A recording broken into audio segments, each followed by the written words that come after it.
you? Good, thank you. Considering, how are you? We're doing well. I hear Doing that really you're well. spending a lot of time in the hospital. Uh, Sorry. Yes, to some degree, more than I normally would have. Right. It's kind of a strange situation right now because it's more quiet on the one hand, because elective surgeries have been canceled and clinics have been canceled for the most part. So it's weirdly quiet and empty, and at the same time busy. Yeah. Is that because you're waiting for a surge, or? Yeah. They're prepared, but we're here in Gainesville, Florida. I didn't know where this was before I came to interview. It's a small town, so it's not like what New York is facing. It's not like what New Orleans has been seeing or Miami. So yeah, we're on the ready, but at the same time, we're not overwhelmed the way a lot of places have been. Yeah, one of the first things that came to my mind was it's interesting that because you did your research portion first and then you moved on to become an MD, right? And then, so what's it like having studied these viruses and so the impact, and then now you're actually practicing and trying to save people from them? It must be sort of like a weird dynamic, or is it helpful? I don't know. Mostly feels schizoid. It feels like I have two heads, but uh, on the flip side, though, I think for me, it's absolutely a saving grace to be able to be engaged in research as well, to look at upstream causes, because just dealing with the downstream effects would be very maddening, considering how they just keep coming, and I'd love to find a way to stop having them keep coming. Yeah, so for me, that's extremely important. And here in Florida, we have several things that are quite relevant. So we see West Nile, which was, of course, an invasive virus 20 years ago. We had a lot of Zika. We had chikungunya virus, all these things that are, invasive. We had them right here. So it is particularly relevant here. Yeah, so it must be nice to be able to think that you could probably stop people from having to use you in your MD fashion than just stop it at the source. So yeah, can you explain to us sort of like, because we hear these two terms that are sort of used a lot when we're talking about the coronavirus, and it's vector-borne and it's zoonotic. So can you explain those two terms? Sure. So vector implies that there is an intermediary arthropod. That could be a tick, it could be a mosquito, usually one of those, or a sandfly, for example, that transmits a pathogen from one vertebrate host to another. And that can involve humans or not at all humans. It could be all between rodents, between deer, rodents. Zoonosis implies that there has been now a shift from a predominantly non-human circulation of a pathogen to now jumping over into the human population, and sometimes then becoming sustained in the human population. And that zoonosis is more generic, so it doesn't necessarily require a vector intermediary. So going like a vector intermediary being like it doesn't have to be a tick or a sandfly? Correct. Yeah. So, for example, flu to some degrees that way. Avian flu is a prime example. There's no intermediary mosquito or tick. It becomes basically airborne to humans from one species to another. And then also, I should say that the other way doesn't necessarily hold. So you can have vector-borne diseases that are not zoonotic. So dengue is entirely transmitted from human to mosquito to human. No other non-humans involved. So the viruses that are zoonotic, how do they transmit from one species to another? What makes like us susceptible to these types of viruses? That's an excellent question. I don't have a good answer. But we do have a couple indications of, some principles that might hold. So sometimes you can kind of predict based on similarity of the host species. So for example, chikungunya virus is a virus that became worldwide, 2014, 2015, a little prior to that. And that one is normally maintained in non-human primates. And so being the case, non-human primates are quite similar to us. And it wasn't such a surprise, I guess, that when it kind of broke out, that it then impacted humans. But that's not always the case. It's not always similar. So we have bat viruses that are quite readily, internalized by humans as well. So what determines that? Partially due to the host. So human factors that might be readily susceptible, and sometimes not. We probably would be getting a whole lot more diseases if we were more susceptible, but we're not. And then some of it has to do with the virus or the pathogen too, their ability to mutate and adapt. So that's definitely complicated. Case by case is different. Yeah, so we always hear about bats as being the culprits of this. Why are they so prevalent? Yeah, so bats are very interesting. Part of it seems to be that their immune system is different from ours. They have a tolerance of coexisting with pathogens, and particularly, let's say, coronaviruses and viruses like that. So they don't fully eliminate those viruses. They coexist, and they are able to maintain kind of a higher body temperature to keep them in check. And they just carry on. And part of that probably is because an immune system is extremely energy consuming. It takes a lot of evolutionary time and energy to have a robust immune response and system. So instead of doing that, a lot of other species will direct less attention to their immune system and instead focus on generating huge numbers of their progeny. So rodents, for example, are also like that, where they develop readily cancers, for example, because they don't keep a lot of these things in check. And they're okay with that, I suppose, as long as they continue to have lots of offspring. We, on the other hand, have developed the other strategy where we are more sparing in our offspring, and we've invested a lot in our longevity. So bats then are able to not eliminate virus, and they exist within. Plus, if you think about how they nest, they're together in mass, very dense, often in small quarters like caves, and so they exchange tremendous amounts of bodily fluids, as you can imagine, and that makes it kind of a prime breeding ground, I think, for a lot of pathogens. And coronavirus is particularly a large one amongst bats too, right? This type of, or all coronaviruses, not just this one, right? It's something like 30,000 different types of coronavirus can be found in bats. So that seems like a really risky animal to have near us. Yeah, I would agree. I would agree. Of course, and most of us are not in direct contact with bats, but there are certain practices that we engage in that do promote closer contact. So yeah. Something that we ought to pay much more attention to. And what are those practices? Those risky practices? Yeah. I guess in broad categories, one of them is by, for example, encroaching on their existing habitat. So, for example, where I work in Panama, there are lots of bat species. People are going further and further into forested habitats, deforesting as they go, and so they're entering their habitat. And thereby, for example, rabies is a real issue. They get into contact with vampire bats, for example, too. Another is via changing landscapes, I think. So as we deforest, for example, and make space for agriculture, we put livestock there, that those cows may be attracting different bat species. So again, the vampire bats, they do really like to drink cow blood. And so they may increase our numbers and the prevalence in a particular area that has undergone that shift. And then we coexist with our livestock. So that brings us into contact. And then, of course, you've got these wet markets that we now hear so much about in China, for example, where you have all these species that are in close quarters because they're being eaten, traded, sold. So there's that. And then in Florida, we're the land of Florida man, of course, and the release of exotic species. And so you have that kind of freak event also, where you have people intentionally releasing animals into the wild that they've gotten from exotic locations, bringing them in, like the Burmese python here.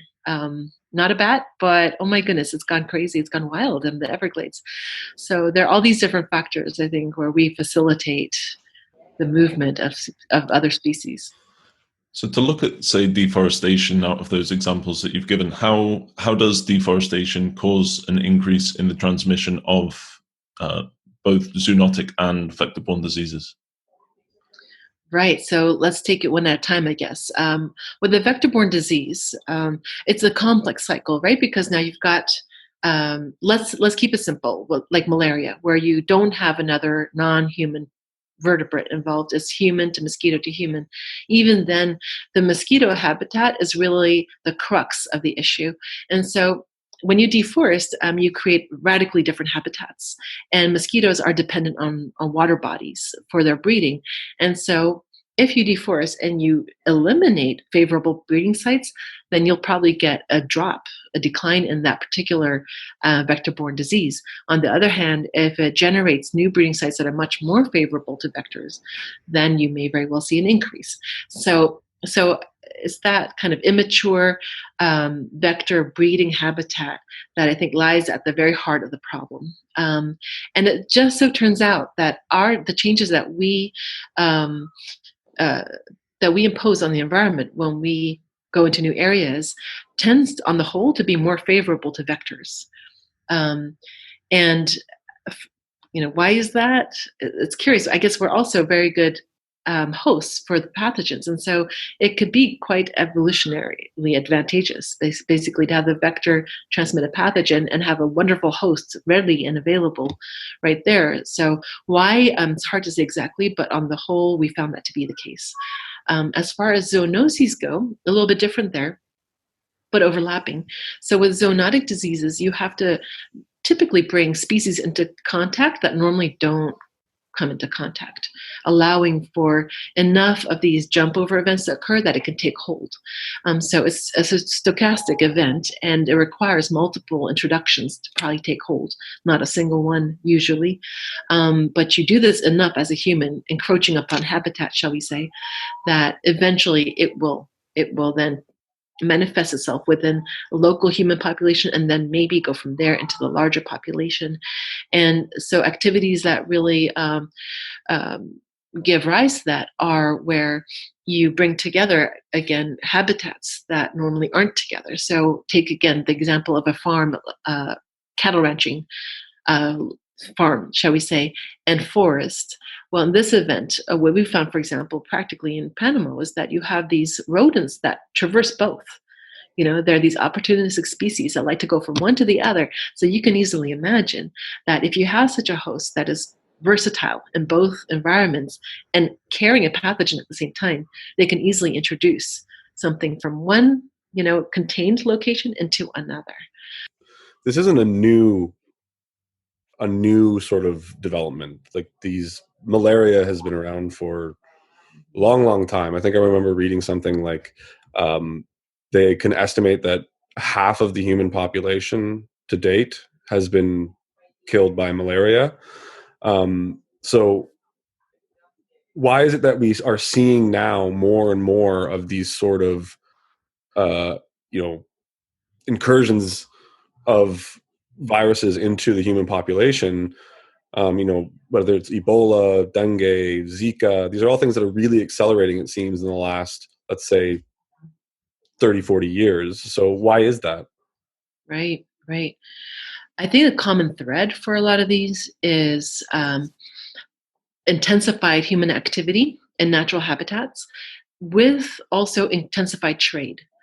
So these two factors, I think, are critical. And by trade, I mean that in a big way. So includes, for example, travel, cruise ships, all these events. Take Zika once again. If you go way back to their origins of Zika, it came from the Zika forest, we presume, right? Which was indeed a densely forested area of Central Africa and Uganda. And if you look at it now, versus 50, 60 years ago, the deforestation is quite apparent. And it's been replaced. The forest has been replaced by farming predominantly. And so you can imagine that basically might have allowed for kind of an intensified transmission amongst humans, mosquitoes and humans. And then you add to that, the trade. For example, the Chinese have been very active in Africa, undertaking a lot of infrastructure projects, for example. They bring large numbers of people in, and then they go back to China. So there have been yellow fever outbreaks for the first time in China. Well, I shouldn't say outbreak. There have been cases that haven't taken hold in China, but they bring back pathogens, right? And so then we have all the container ships that leave China to the rest of the world. Similarly, we have cruises that hop from one island to the other, to the other, to the other, bringing people and mosquitoes from place to place to place. So you combine these factors, and essentially you're making a rare event much less rare by increasing the frequency at which all these are occurring. That's driving a lot of it. To look at, say, the wet markets that you mentioned earlier as well, how does that play into it? You said there's a lot more encounters of species that aren't kind of meant to like be in contact with each other. How does a wet market play into that dynamic? Gosh, I'm just speculating here because I certainly don't have any first or secondhand good information on that count. But there are two. So from the accounts, I guess, that we're hearing in China, Wuhan, for example, is that these markets have tremendous numbers of vendors and stalls full of animals, live animals. And in these instances, probably one can presume that their density is pretty intense too. Probably kept in cages, multiple in a cage. So, for example, take Aedes aegypti, a very common vector of many different viruses, including yellow fever and dengue. It tends to thrive in urban situations. So I don't know that Aedes aegypti is in Wuhan per se, but just for example, let's take an urban type of mosquito. And now we're talking mosquito-borne kind of infection. But in that event, Aedes aegypti, for example, likes to bite multiple times in any given cycle. So some mosquitoes will bite once, lay eggs, and bite once and lay eggs, and that will span weeks. Not Aedes aegypti. It likes to bite multiple times. And so you can imagine it bites one species, goes to another, bites another, bites another, bites another. And every time, essentially, there's an opportunity to receive and give a pathogen. Now, if you have in a spatial location, a dense a groupation of animals that each have, let's say, their own set of pathogens and normally are not shared with other species, you're, again, increasing the likelihood tremendously of contact. And it's just really a numbers, density and numbers kind of thing in my mind. If it's scattered and few and far in between, maybe it will have no impact. But at this scale, it's hard to imagine that over time, eventually, you wouldn't have the introduction of new pathogens into new species, Yeah. And it seems like we haven't really learned our lesson because we keep hearing about these wet markets, whether it was, SARS, now it's COVID, right? We always hear about this. So why do you think we're slow to change? I mean, you were speaking about all the ways that we know that these diseases can be transferred. We know the cruise ships are going on all these different things. So are we just short-sighted, or are we just not thinking about sort of the impact this may have to our health in general? Right. So there are many different needs and desires and urgencies, I think, right? And for a lot of people, poverty drives a lot of our actions and just simple needs, food, shelter. So it's always hard, I think, to place blame on those engaging at the ground level. And that includes subsistence farmers, for example. People are just trying, sorry, there's a lot of activity here with kids. People are just trying to survive, I think, in large part. And so it really needs to be a much more concerted buy-in by the population, by governments, international bodies. And unless there's a concerted effort and goal on that level, it's hard to imagine the needle shifting, because people will always be driven by the need to put food on their table. How do we start to control those risks? Because you've been researching this for decades, and you've kind of been aware of these risks for decades. So why do you think we're not taking these threats seriously? Well, I think fundamentally, sad to say, commerce drives everything, and it's not the type of commerce that has as its joint goal of public health, public safety, the environmental well-being of ourselves and the planet. These are not front and center. They have not been. really it's the money bottom line that's been front and center. And that goes, unfortunately, for I think every endeavor that we engage in, including healthcare, which is supposed to be for health, but often it's more about money. So what are the sort of the next hotspots that you see? I mean, we're seeing lots of deforestation and encroachment on the Amazon, lots of deforestation happening in the Congo, Indonesia, in Asia, and the other thing is too is melting Arctic is also releasing some pathogens that have been in the snow there, frozen for years, and that changing. So, what do you sort of predict to be the future, and where do we see, the next pandemic, or like where do we see the next pandemic coming from?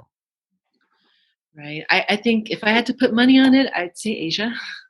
Again, if you just look at past trends, of course, this current one, we've mentioned SARS, Zika, chikungunya, all came via Asia to the Americas. So how much of a correlation is there between land encroachment and the rise of diseases? Like what is the correlation between the two? Right. So it's a very heterogeneous field. And there are differences for every pathogen involved. So with that caveat, it's hard to put a number on that, but I think there have been attempts, for example, with malaria, to put a number on it. And typically, in a most recent paper that I saw from Mordecai and McDonald, they cite several percentage points increase in malaria for every 10% deforestation that is occurred in the Brazilian Amazon. What we found when we kind of looked big scale at multiple different pathogens, many different vectors, was essentially that there was a significant association globally with deforestation and rise in vector-borne disease, and there was also a rise in the prevalence of mosquito types that are good vectors with increasing deforestation. So yeah, it's not a number that I'm putting on it right now because it's really hard to do. There is a correlation there between the two. There's a positive correlation for a lot of diseases. Yes, not all, but a lot. Mm-hmm. So what solutions do we have sort of in our toolbox at this point? We've cut down a lot of the forests, so can we replant? Is that going to help? What's the next step?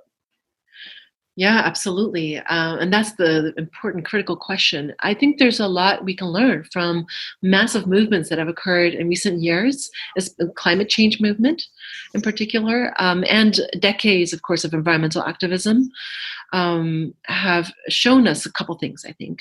And one of the really empowering messages that I like, that has a lot of data behind it, is the fact that we as individuals, being consumers that we are, we can modify our consumption to benefit both our health and our environment. And that especially includes, I think, reducing red meat consumption. Has tremendous good benefits reducing our mortality overall, as well as protecting a lot of different landscapes. And so that's one. And engaging in more active transportation is another really important one. And that has, of course, more to do with carbon emissions rather than directly with land use. But then again, on a different level, these things are closely tied together too. Land use and the climate, that is.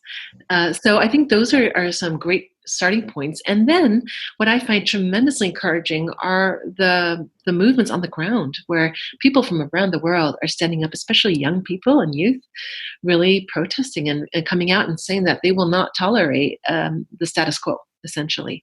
And I think we need to continue really advocating strongly with our leaders to make sure that they understand. And we, of course, saw in this Democratic primary that did change the conversation. It did actually lead several candidates to have very clear platforms on that count. So I think we need to continue doing this and making our voices heard. It's also a challenging time when science it doesn't guide policy also much, it seems like. So what can we do in that regard?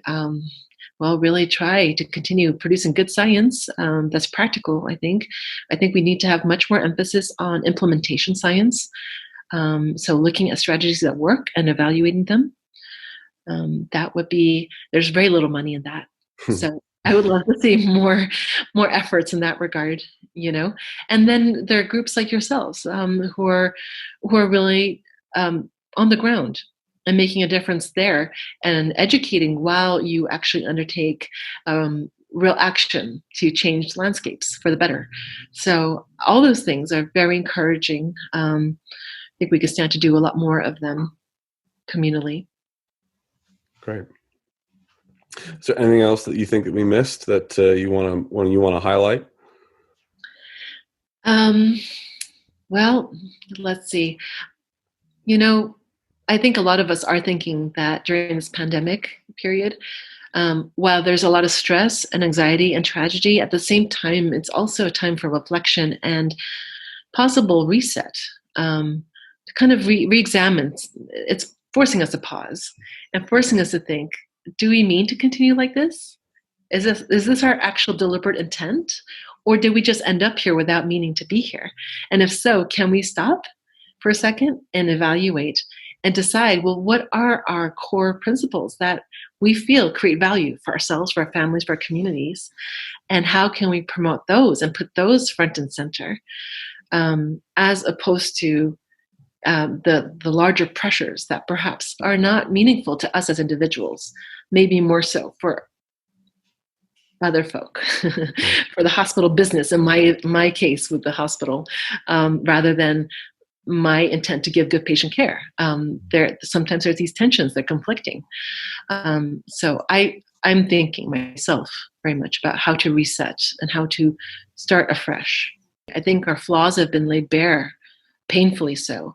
And the fact that we don't have a coordinated public health response is very disturbing. So yes, I think we absolutely need to re-examine, and it would be upon us. I mean, if we repeat this again this way, then I don't know, I'll throw in the towel or something. It'd be very disappointing. We must learn from this. We absolutely must, and we must do things differently. And also, it's time, I think, for public health to efficiently bridge with the environmental movement. And we have so many common overlapping goals that we ought to synergize. Yeah, I feel strongly that way. Great. Amy, thank you so much for taking the time and everything you're doing, both this research and in the hospital. It's been really great talking to you. Thank you so much.